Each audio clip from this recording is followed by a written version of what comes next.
고난당한 것이 내게 유익이라라는 제목으로 같이 하나님의 말씀을 나누겠습니다. 우리 또 귀한 아이들이 특세도 아닌데 왔는데 우리 박수로 한번 격려하겠습니다. 애들 때문에 부모님이 나온 것 같은 느낌인데 은혜 많이 받고 가시길 바랍니다. 계속해서 시편 119편은 히브리어 알파벳 22개가 하나씩 8가지의 8절로 이제 구성이 되어 있다고 말씀을 드렸습니다. 그래서 매일 2개씩 알파벳, 그러니까 16절씩 보는 겁니다. 하나 알파벳으로 쭉 8절이 나오고 또 하나 알파벳으로 8절 나오니까 두 알파벳씩 보는 거예요. 그래서 16절씩 보고 있습니다. 오늘은 히브리어 알파벳 테트와 요드로 시작되는 8절 8절씩 되는 시행입니다. 65절 말씀부터 보면요, 65절은 토브라고 하는 단어로 시작이 됩니다. 토브라는 단어는 굉장히 중요한 단어입니다. 그래서 말씀을 드리는 겁니다. 아시는 분은 아실 겁니다. 이 토브, 이제 히브리어 이름 가지고 이제 가게의 이름을 지으시는 분들도 있는데, 이 토브라고 하는 가게를 많이 짓더라고요. 왜냐하면 토브라는 단어가 좋은 뜻이기 때문에 그렇습니다. 무슨 뜻이냐면 좋다는 뜻입니다. 하나님께서 세상을 만드시고 보기에 좋으셨다라고 말씀하셨습니다. 그게 토브입니다. 세상을 만드시고 세상이 좋다, 토브다 이렇게 말씀하셨다는 거죠. 시인은 주의 말씀을 따라 주의 종을 좋게 대해 주셨다. 자기 자신을 토브하게 대해 주셨다. 선대하셨다라고 고백을 합니다. 그리고 66절의 시작은 투부라는 이제 단어인데 이것도 같은 뜻입니다. 좋다라는 뜻이죠. 좋은 명철과 지식을 가르쳐 달라고 하나님 앞에 간구합니다. 좋은 명철이 있다면 나쁜 명철도 있는 거죠.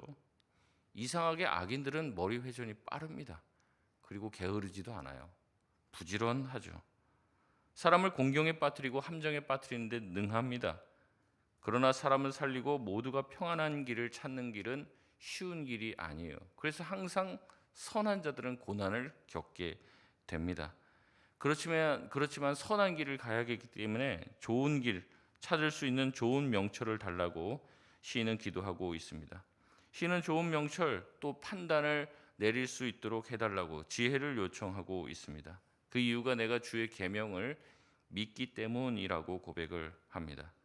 이렇게 처음에 2절 동안 좋은 하나님에 대한 좋은 인상, 또 하나님이 나를 선대해 주시고 나에게 잘 대해 주셨다라는 이야기를 먼저 한 다음에 67절에 시인은 자기 과거를 상기하며 반성하듯 이렇게 고백합니다. 우리 67절 말씀 같이 한번 읽겠습니다. 시작.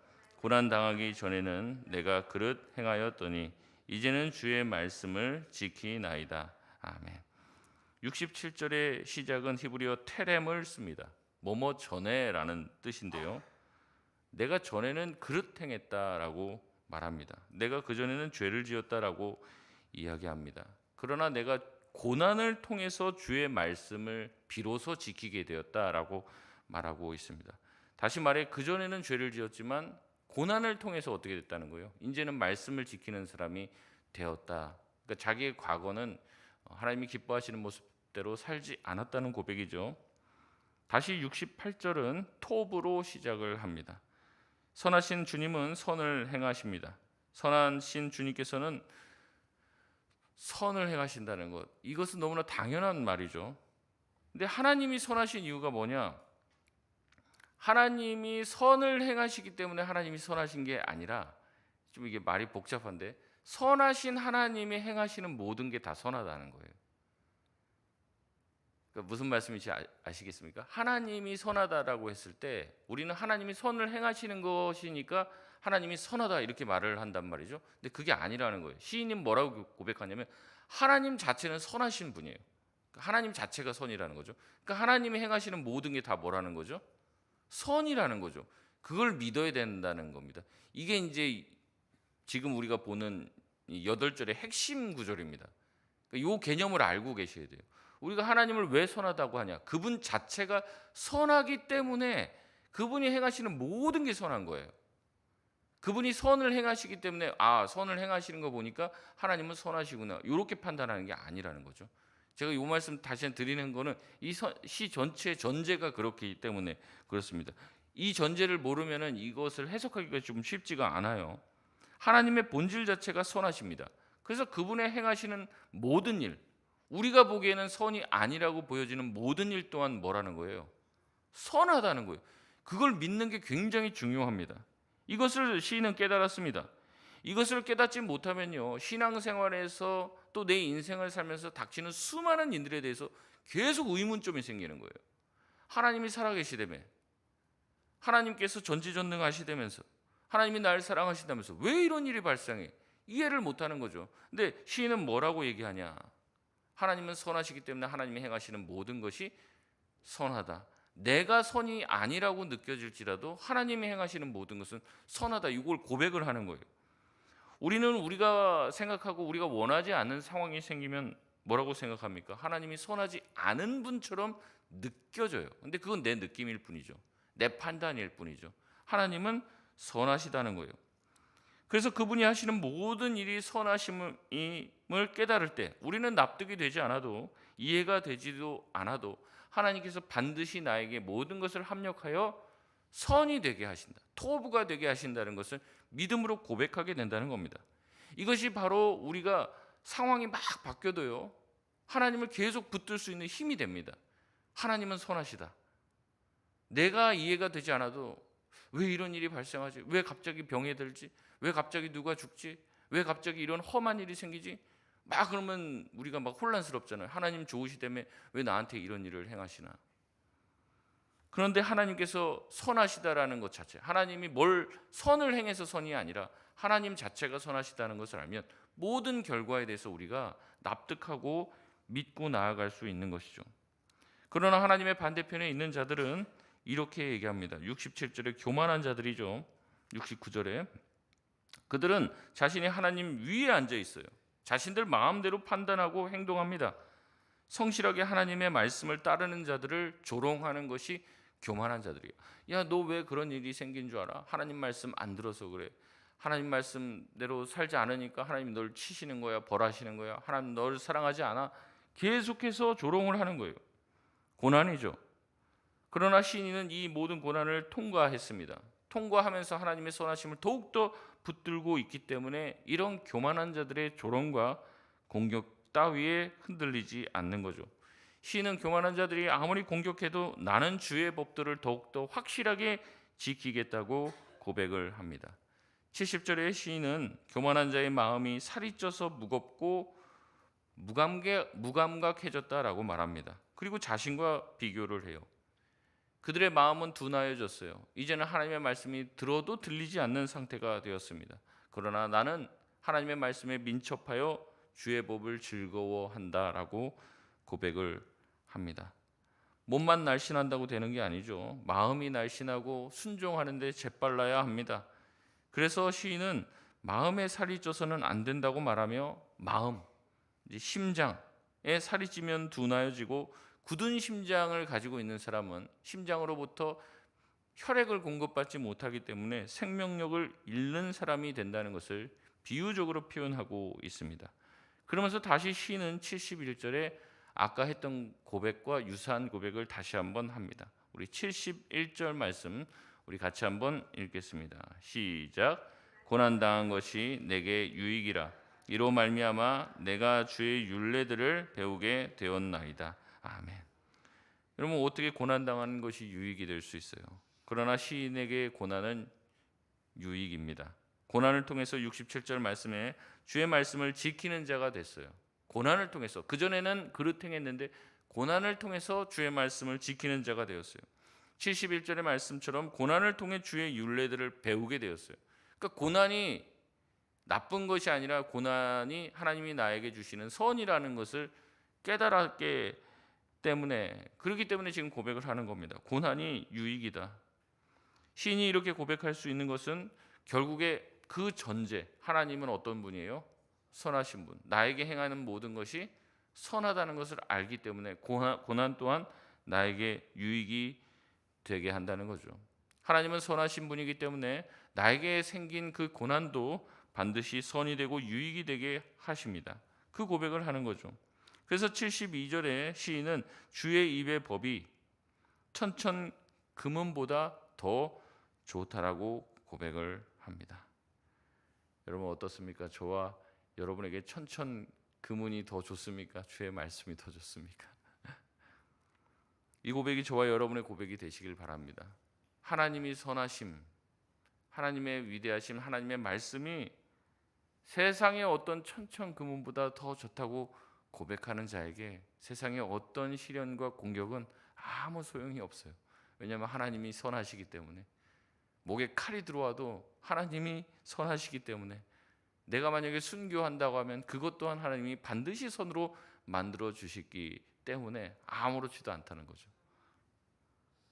주의 말씀이 세상 어떠한 것보다 더 좋을 수 있는 저와 여러분 되시길 바랍니다. 73절에서 80절까지 말씀은 요드라고 하는 단어로 시작이 되는 8절입니다.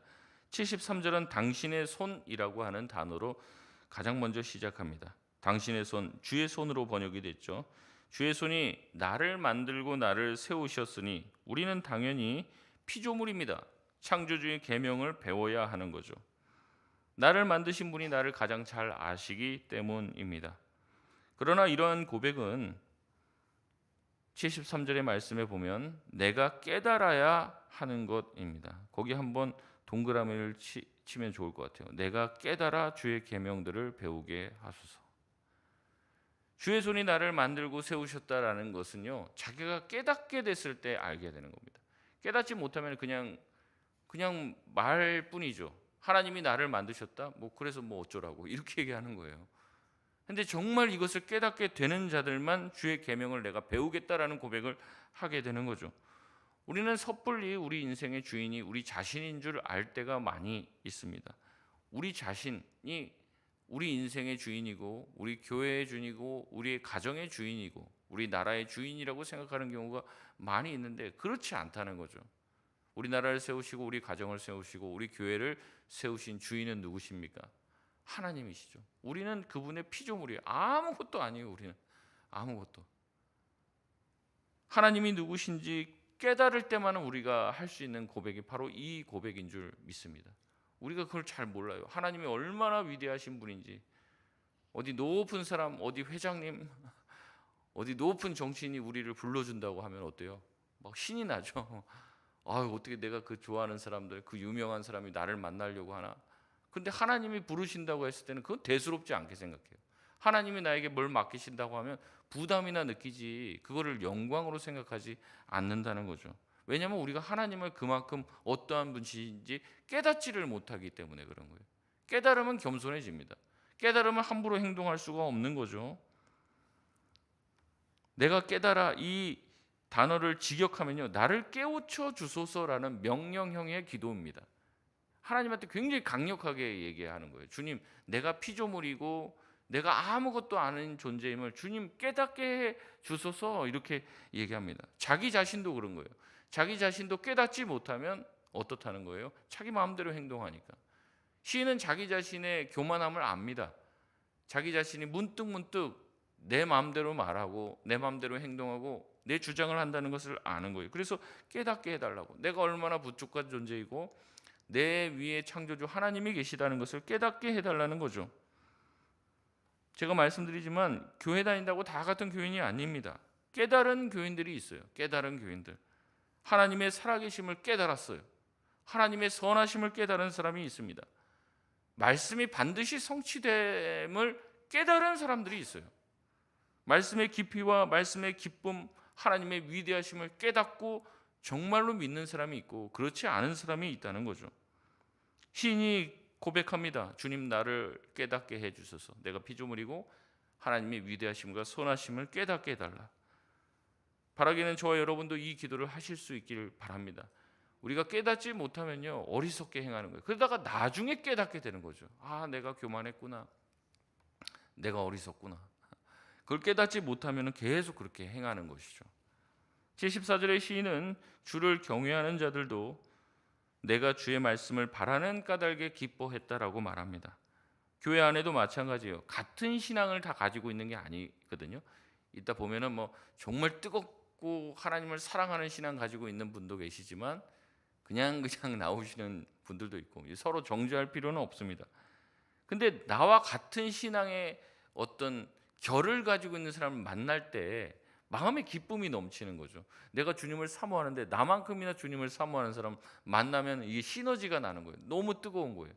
교회 일을 해도 같은 마음 가지고 하는 사람들을 만나면 기쁨이 넘치는 거죠. 우리 이번에도 어린이 대축제 막 하고 했을 때 다들 이제 다 물어보지는 않았습니다. 그때 몇몇 분들 만나서 말씀드려 보니까 이렇게 같이 우리 성도들과 뭘 하는 게 너무 기쁘다는 거예요.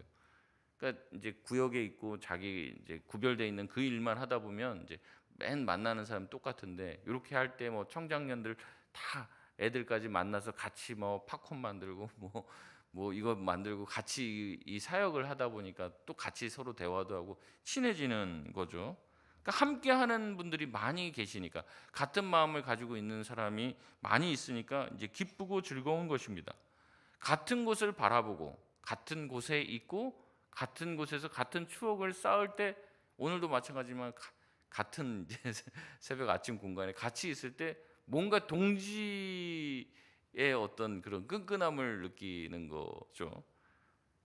그래서 이것이 우리에게 기쁨이 됩니다. 시인은 자기가 주를 경외하는 자들을 바라보며 그들과 함께 있음을 기뻐하며 지금 고백하고 있습니다. 우리 75절 말씀인데요, 우리 같이 한번 읽겠습니다. 시작. 여호와여, 내가 알거니와 주의 심판은 의로우시고 주께서 나를 괴롭게 하심은 성신을 하심 때문이니이다. 아멘. 이 구절 또한 우리는 전제가 되어 있는 게 그거예요. 하나님이 선하시다는 거예요. 이 전제가 있지 않으면 이런 고백을 할 수가 없습니다. 75절의 시작은요, 원문에 나는 알고 있습니다 라는 단어로 시작합니다. 나는 알고 있습니다. 뭘 알고 있다는 거예요? 주의 심판은 의로우시고 주께서 나를 괴롭게 하심은 주님의 성실하심 때문입니다 라고 고백을 하여, 뭘 안다는 겁니까? 시인은 고난을 선으로 알고 있다는 거죠. 심지어 나에게 주어진 하나님의 심판 또한, 나를 괴롭게 하신 또한 하나님의 의로우심과 성실하심 때문이라고 고백을 합니다. 내가 잘못해서 하나님께서 나를 교정해 주시려고 나를 괴롭게 하시고 나에게 심판을 내리신 것이지 하나님 문제가 아니라고 고백을 하는 거예요. 그리고 하나님이 나에게 그러한 일을 주어 주셨다면 반드시 그것은 선으로 귀결될 것이라는 거죠. 그러니까 주님께서 나를 심판하시는 것은, 심판은 아주 정의로운 심판이에요. 나를 괴롭게 하신 또한 하나님이 나를 열심히 단련시키고 변화시키고 깎으시려고 하시는 하나님의 성실하심 때문이라는 거예요. 여러분, 이것을 믿으실 수 있으십니까? 여러분, 이것을 믿지 못하면요, 계속 하나님한테 우리가 탄원할 수밖에 없어요. 하나님, 왜 나를 괴롭게 하십니까? 때로는 이런 고백도 해야겠죠. 그러나 하나님은 늘 선하시다는 고백이야말로 우리가 정말로 성숙한 신앙의 경지에 도달하면 할 수 있는 고백이죠. 시인은 하나님에게 삐지지 않습니다. 하나님이 무엇을 자기에게 허락하든 그것은 반드시 선으로 귀결될 것임을 믿으며 성숙한 고백을 하고 있습니다. 그래서 76절, 77절에 시인은 자신이 심판과 괴로움 가운데도 인자하심으로, 긍휼히 여기심으로 나를 살게 하여 달라고 기도합니다. 주님의 말씀, 주님의 법이 자신에게 즐거움이 되도록 해달라고 요청합니다. 그래서 이것이 올무가 되고 나를 누르는 것이 되지 않게 해달라고 이야기합니다. 시인은 자신에게 그렇게 정의롭게 대하셨던 주님께서 78절에 교만한 자들이 수치를 당하게 해달라고 또한 탄원합니다. 왜냐하면 그들이 거짓으로 시인을 괴롭혔기 때문에 그렇죠. 그러한 중상모략을 당했을 때 시인이 한 일은 무엇입니까? 78절의 하반절에 보면 주의 법도들을 작은 소리로 읊조리는 것입니다. 막 가서 그 사람과 싸우지도 않아요. 어디 가서 자기 억울함을 탄원하지도 않습니다. 뭘 했다는 겁니까? 주의 말씀을, 주의 법도를 작은 소리로 읊조리고 되뇌이는 거예요. 그래, 하나님께서 교만한 자들, 그 다음에 거짓된 자들의 모든 행위에 대해서 하나님께서 정의로 심판하실 거예요. 하나님의 그 말씀을 계속해서 읊조리는 거예요. 하나님은 정의로우신 분이고 하나님은 선하신 분이고 나에게 고난당한 것이 유익이고 주님의 심판은 성실하시고 정의로우시고 그렇기 때문에 나에게 그 일이 임했다면 나의 잘못 때문이고, 그 사람이 나를 공격하는 것이 정말 내가 들어봤을 때도 나의 문제가 있다면 내가 고치면 될 일이고, 그리고 그 사람들이 거짓된 말로 나를 공격했던 거면 하나님 그들에게 갚아주실 것이고, 하나님의 심판을 믿고 하나님의 손에 다 맡겨드리는 거죠. 그래서 다윗이 어떻게 합니까? 자기를 공격하던 사울 왕을 몇 번이고 죽일 기회가 있었는데 죽여요, 안 죽여요? 안 죽여요. 하나님의 손에 맡깁니다. 하나님이 알아서 하실 테니 내 손에 피 묻히지 말자. 나는 하나님의 성실하심, 하나님의 정의로우심을 믿습니다라고 고백하며 날마다 그것을 읊조리는 거예요. 하나님의 말씀. 주의 말씀이 자기를 살게 한다고 얘기합니다. 억울한 일을 당했을 때 사람 찾아가지 않고 오히려 말씀을 찾아 들어갑니다. 하나님의 말씀의 법도를 읊조립니다. 여러분, 우리 모두가 다 이런다면 교회에 시끄러울 일이 있을까요? 없을까요? 없어요. 없어요. 우리가 막 자꾸 내 억울함을 얘기하고 내 편을 자꾸 모으고 어떻게든 내 의견을 관철시키려고 하니까 시끄러운 거지. 우리가 말씀대로 하면은 뭐 시끄러울 일이 있고 억울할 일이 뭐가 있겠습니까? 하나님이 알아서 하실 텐데. 그리고 하나님의 일하심을 믿고 끝까지 기다리면 되는 일인데. 근데 교회가 어떻게 해요? 세상 사람들이 하는 대로 합니다. 세상에서 배운 대로도 교회에서 합니다. 그러나 우리가 깨달아야 합니다. 말씀 안에 답이 있습니다. 말씀이 우리의 삶을 해결해 줄 믿습니다. 79절에 시인은 주를 경외하는 자들을 보내달라고 얘기합니다. 교만한 자들은 거짓을 말하지만 주를 경외하는 자들은 주의 증거를 말하기 때문에 그렇죠. 다시 시인은 80절에 주의 율례들로 인하여 내 마음이 완전하고 비난받을 일이 없도록 해달라고 기도합니다. 말씀에 흠잡힐 일이 없다면 수치를 당할 일도 없다고 말하는 것이죠. 말씀을 맺겠습니다. 오늘 본문의 말씀은 계속해서 얘기합니다. 하나님이 선하심을 믿어라. 그렇다면 고난도 유익이고 누가 나를 공격하는 것들, 하나님이 나를 괴롭게 하게 보이는 것들 또한 반드시 선으로 귀결이 된다. 이것을 주님 내가 깨닫게 하여 주옵소서. 내가 알게 하여 주옵소서. 그렇다면 모든 것이 분명해지고 모든 것이 선으로 귀결될 것이라는 믿음과 확신을 가지고 나아갈 수 있다는 거죠. 오늘도 이 하나님의 말씀이 우리를 새롭게 할 것임을 믿고, 또 우리 중직자 선거도 또한 하나님이 기뻐하시는 선으로 귀결될 것임을 믿고 기도할 수 있는 저와 여러분 되시길 주님의 이름으로 축원드립니다. 기도하겠습니다.